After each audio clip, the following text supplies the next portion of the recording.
Iran's paramilitary Revolutionary Guard has issued a stern warning to Israel following the assassination of Hamas's political leader, Ismail Haniyeh. General Hossein Salami, head of the Guard, declared that Israel is digging its own grave by continuing its aggressive actions.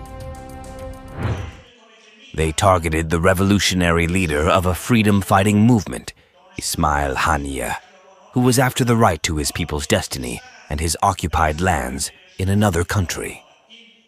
They think by doing this, they have reached some success that helps them survive. They are digging their own grave, and they will gradually get themselves buried in these swamps and holes. Addressing a crowd in Tehran on Monday, Salami said that Israelis keep making miscalculations and that once again, they will get punishment from Iran. When it receives a firm response, it will realize it has been wrong. They keep making miscalculations. They repeated this mistake this time too. They will once again get a taste of our punishment. They will find out when, where, and how we will retaliate. It is ambiguous and indeterminate. Salami said that Israel has formed a vortex around themselves, referring to various Iran-backed militants near the Jewish state. They, Israelis, have formed a vortex of fire around themselves. Israel has turned into an intolerable entity around the world, an isolated, unpopular, unreliable entity without any dignity and power, and that is between life and death. Also, Nasser Kanaani, spokesperson for Iran's foreign ministry, asserted on Monday that Iran holds an intrinsic right to protect its security and to punish the aggressor, which here is obviously Israel. The Islamic Republic of Iran, in using its intrinsic right based on international rules and regulations, will definitely take serious deterrent actions to guarantee its security and punish the aggressor with power, decisiveness, and toughness. Kanaani also mentioned that Iran will punish Israel, but it will be under the purview of the guidelines under UN Charter.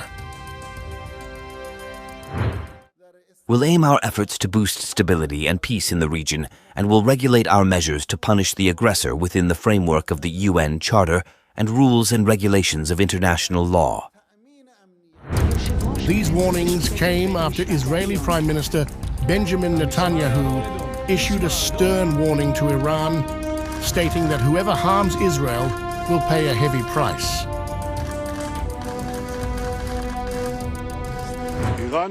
Iran and its proxies seek to surround us with a stranglehold of terror on 7 fronts.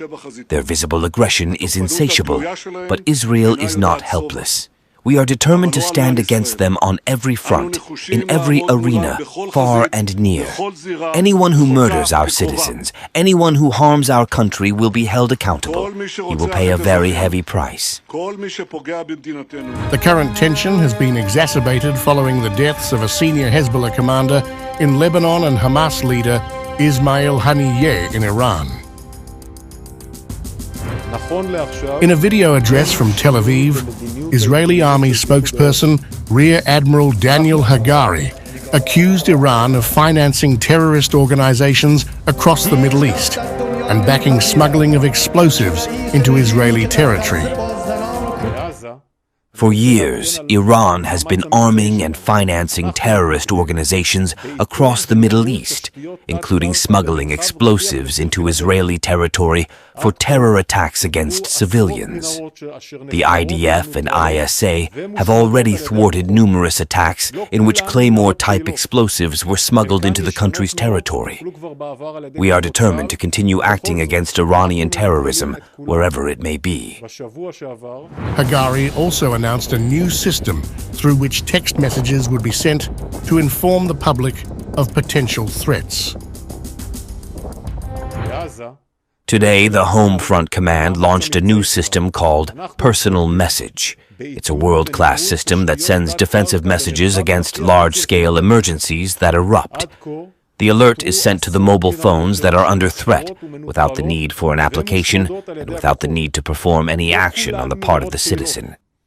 Israeli Defense Minister Yoav Gallant also assured the readiness of Israeli defense forces in case a new war breaks out in the region.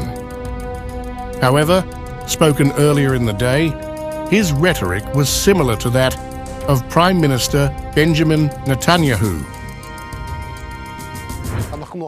We are prepared very strongly in defense, on land and in the air, and we are ready to move quickly to attack or to respond. We will exact a price, as we have been doing in recent days from the enemy. If he dares to attack us, he will pay a heavy price.